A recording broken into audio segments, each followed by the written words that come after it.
बिटिआरनि गाहाय खुंगिरि प्रमद बर'आ चिरांनि सुदेमपुरियाव गोरखा भवन लुफुंनो अन्थाइ खाम्फा बेखेवदों।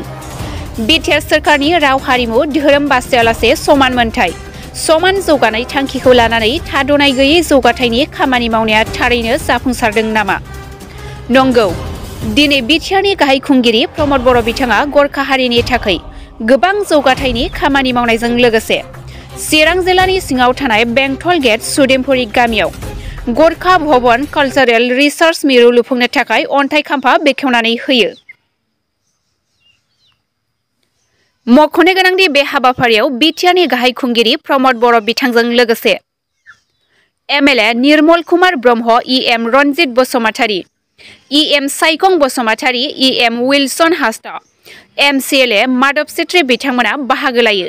बेबायदिनो नेपाली हारिनि गोबां दैदेनगिरि सानसुमै बिथांमोना बाहागो लानानै हाबाफारिखौ मेहेरगोनां खालामो।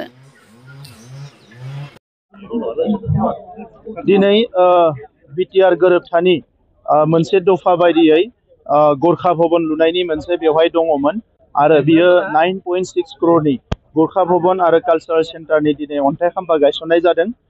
बे गोलाव सम बड'लेण्ड सोमावसारनायाव गोरखा जि जनगोष्ठी माहारि बिथांमोननिफ्राय गोबां जोंखौ मदद होबोदोंमोन। दा बे बिथांमोननि फारसे जोंनि जि अननाय जोंनि मोजां मोननाय बेखौ जोङो दिन्थिनो थाखाय जिहेतु बिथांमोनाबो जोंनि सिलाय लाग्रा हान्जाखौनो होन बा गणतान्त्रिक सोमावसारनायखौनो होन गोबां समाव मदद खालामबोदों। दा बिनिखायनो जोङो मोनसे गोरखा भवन आरो कालचारेल सेन्टार बेवहाय होनाय जादों। बिनि अन्थाइ खाम्फाखौ दिनै गायसनबाय। बेवहाय गोरखाल' नङा गुबुन गुबुन हारिफ्राबो बे भवनाव फैनानै थानो हागोन। बेवहाय बिभिन्न एक्टिभिटिफोरखौ लानो हागोन, सेमिनार खुंनो हागोन। दा बे गासैबोनि थाखाय आं गोरखा माहारिनि गासैबो बिथांमोननि दैदेनगिरि सोद्रोमाफोरनो आङो आंनि फारसेनिफ्राय हामलायनाय बावनायजों लोगोसे भारत सरकार, आसाम सरकार आरो जोंनि गोरोबथायाव जायफोर दङमोन आं साफ्रोमनोबो आंनि गोसो फारसेनिफ्राय साबायखर बावदों।